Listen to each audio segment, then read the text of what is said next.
welcome to East Castle Place's weekly Bible study. I'm Chaplain Harold Epley. It's a pleasure to be with you again. I know you're out there listening, and it's always great to hear from you. I've heard from some of you this past week, so I know you're watching this, and I know that we're continuing to study God's Word, even though we can't do it face-to-face. We're going to continue again today with using devotions from the book Dancing in the Aisle, Spiritual Lessons We've Learned from Children, a book written by my wife, who is Rochelle Melander, and myself a number of years ago. And these chapters in this book tell stories about children and some of the different things that they encounter. And then we take those stories and reflect on our own lives as adults and how often the lessons we learn as children continue throughout our lifetime. And the one we're going to look at today is certainly one of those that continues throughout our lifetime. It's entitled, When I Am 5. And you're wondering what that's about? Well, I'll tell you right now. It's about the topic of procrastination, putting things off. And if you're a person who's never put things off, you always do everything when you're supposed to, you're a lot better than I am. I think it's a challenge that we all face in our own ways. And we're going to talk about how that kind of can start in childhood because when we're young, sometimes we're looking forward to getting a little older, right? We're not at that place anymore, right? Now we want to be younger. But when you're 5, you want to be 6, and then you're a teenager, you want to be an adult, right? And so you go through those different stages, and you're always kind of looking ahead and sometimes thinking about what you can do in the future, but not about what you can do right now. And that's really what procrastination is, right? It's putting off to the future what we could be doing right now. We're going to look at actually a couple of Bible passages before we get into the devotion. And both of these come from the Old Testament. And it's two stories about some prominent Old Testament characters. The first one is Samuel, and the second one is the prophet Jeremiah. And what's interesting is that with both of these biblical characters, they have what is traditionally called a calling. That is, God calls out to them. And in both of these cases, they're quite young. Samuel and Jeremiah are both described as being young boys, when God calls out to them and gives them a task, something to do.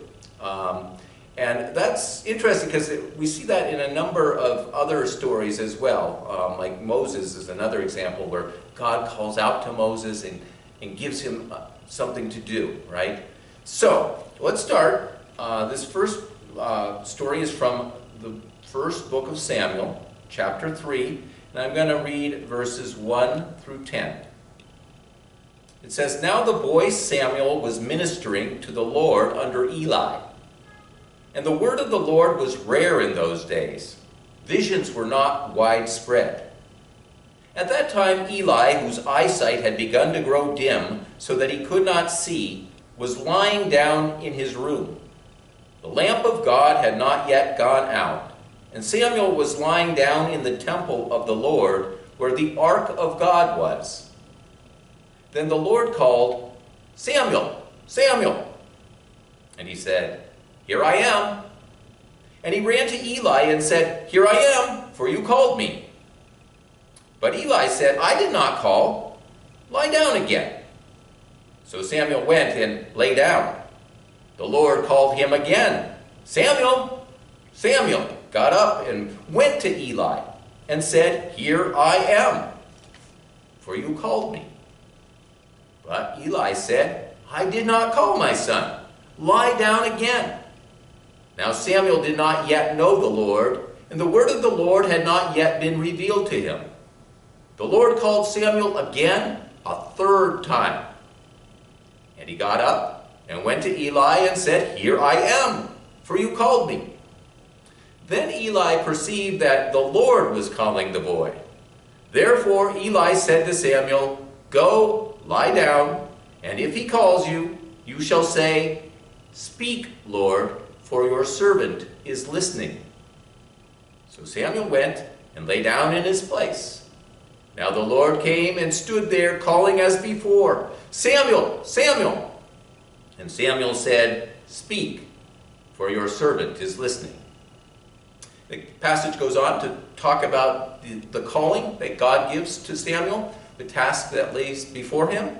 I love this story because our firstborn son's name is Samuel, and we used to, when he was a little boy, we would read this story when he was going, "Samuel, Samuel," and he'd kind of giggle and delight with that. So that's a wonderful story about God's calling. And notice, Samuel's just described as a young boy in that story. And here's another, this is from the prophet Jeremiah. I'm going to read from the book of Jeremiah, the first chapter. I'm going to read verses 4 through 10. And again, listen to, there's sort of a similar pattern to this calling of Jeremiah. "Now the word of the Lord came to me, saying, Before I formed you in the womb, I knew you. And before you were born, I consecrated you. I appointed you a prophet to the nations. Then I said, Ah, Lord God, truly I do not know how to speak, for I am only a boy. But the Lord said to me, Do not say I am only a boy, for you shall go to all to whom I send you, and you shall speak whatever I command you. Do not be afraid of them, for I am with you to deliver you, says the Lord. Then the Lord put out his hand and touched my mouth. And the Lord said to me, Now I have put my words in your mouth. See, today I appoint you over nations and over kingdoms, to pluck up and to pull down, to destroy and to overthrow, to build and to plant." And again, this story goes on as the Lord continues to give a calling to Jeremiah. But notice in both of those stories, they're both young boys. And especially in that Jeremiah story, God says, don't worry about that. I'll give you what you need to do what I ask you to do. So let's look at our devotion now. When I am 5. In a recent conversation with our 4-year-old friend, Lily, she revealed to us that she was eagerly looking forward to turning 5. Why, we asked. Well, there are some things I can't do until I am 5, Lily replied quite definitely. What things, we asked. Lily responded with a whole list of activities. Ride a bike, build a snowman, turn a somersault, climb a tree, cross the street alone, and play an angel in the church play. We could understand that Lily's parents wouldn't allow her to ride her bicycle or cross the street alone until she reached a certain age. Yet we wondered aloud why she wasn't able to turn a somersault or build a snowman until she turned 5. I don't know why, Lily answered, and then added with conviction, I just know that when I am 5, I'll be able to do those things and a whole lot more too. We find both hope and discouragement in Lily's statement. We see hope in such utter confidence that she will be able to do all things wonderful when her next birthday comes around. Still, we are troubled by her assertion, there are some things I can't do until I am 5. Lily's conviction that she is not yet ready to attempt some new accomplishments may be the only obstacle preventing her from achieving them. Our 4-year-old friend isn't so different from most of us. Too many of us put off using the gifts and talents with which God has blessed us, waiting until what we think is the right time, until we feel we have the proper skills or enough money. The 13-year-old longs to be 16, and the 16-year-old longs to be 18. And then 21, dreaming of all that can be accomplished at the next magical age. Regardless of our age and amount of talent or experience, Many of us seem convinced that we can't accomplish certain tasks until we're older, wiser, and more mature. Even as adults, we remain certain that at some fictional future time we will be more prepared. And so we procrastinate. We pass our days waiting for that opportune moment when life can finally begin. Oh, I'll be able to do that, we say, when I get married, or when I earn more money, or when I retire, when the children graduate from diapers, from high school, from college, when it gets warmer, when the television season goes into repeats, when football season ends. Most often, there is not a magical moment when suddenly we feel able to accomplish the heart's desires. Friends of ours recently welcomed their first child into the world after years of putting it off, hoping for perfect timing. One of them said, "We kept waiting to feel ready to be parents. We finally realized that we would never be fully prepared. We couldn't imagine a time when we would have enough money and knowledge to raise a child. And so we took a leap of faith." In a story in the Hebrew Scriptures, God called out to the boy Samuel in the middle of the night. Although Samuel first failed to recognize God's voice, when he finally realized who was calling his name, he responded, "Speak, for your servant is listening." He did not say, "Come back when I am older, or wiser, or less sleepy." He said, "Speak." In the Gospels, when Jesus called out, "Follow me," his disciples responded immediately. Simon, Andrew, James, John, and Matthew dropped what they were doing and left their jobs and families to follow Jesus. No questions, no stall tactics, no apparent doubts, just straightforward obedience. When we first become Christians, God calls each of us to a lifetime of service. God encourages us to serve in ways that make use of our particular blessings and talents. Throughout our lives, God reminds us of this call to serve. God speaks to us, nudges our shoulders, and tugs at our hearts, prodding us at the right moment and toward the appropriate project. If at this moment we are hearing God's voice, if God's invitation to serve is tugging at our hearts or pushing at our shoulders, then why should we wait another minute? God would not be asking us to serve, to give of our time and our talent if we were not ready.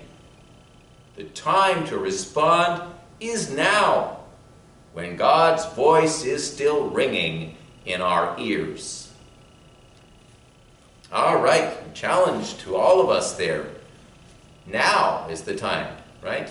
As we get older, we might not be doing that kind of, well, when I get to be 85 or 86 or 87, then I can do it. We don't think that way so much as we get older. But we do continue to procrastinate. And a lot of times, as we say towards the end of this devotion, a lot of times we do that because we feel like we're not ready, or maybe as we get older, we can't do all the things we used to do when we were younger, and so we might use that as an excuse, right? I can't do that. I can't get around the way I used to, so I can't do that. And of course there are things that you can't do that you used to be able to do, but you can always do something. I say you can always pray for somebody, right? You don't even have to leave your chair or your bed or wherever you are. You can pray, and that is as important, so very important as other things that people do in this world, right? But there are other simple things that you can do, and I just want to challenge you to think about that and to look deep into your heart and ask, am I procrastinating? Am I putting off some things? we talk about God kind of tugging at our hearts or pushing at our shoulders. Some people call that sort of the call of God's Spirit. I think you know what that means. I'm guessing you do. It's not really something, it's not like God is calling out in a voice like he called out to Jeremiah or to Samuel. But it's almost like an inner voice. Some people call it our conscience, right? Where it's that sense of the Spirit telling us, you could be doing this. I've given you the gifts and talents you need to do this. So think about that. Here's some questions for reflection and discussion. Now, the first one says, God spoke to Samuel in the night. How does God speak to people today? So kind of getting at that tugging in our hearts. How is God speaking to you? Think about that. Second question, when in your life have you heard God's invitation to serve and answered it? What made it possible for you to say yes? Think back on times in your life when you heard God's call to do something and you did it. And what gave you that strength? Because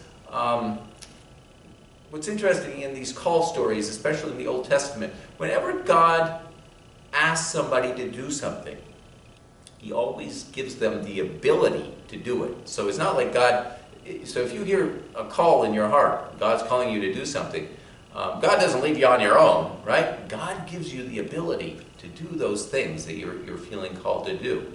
And a classic story of that is Moses, right? When Moses first heard the call of God in the burning bush, he objected right away. He said, I stutter. I can't even speak real well in public, and you want me to go and lead the people and challenge the Pharaoh?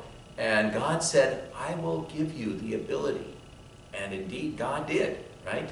So there's that reminder that God always gives us what we need. Third question for you. When in your life have you heard God's invitation and not responded? What prevented you from responding? Yeah, we all have those moments too, right? That's procrastination.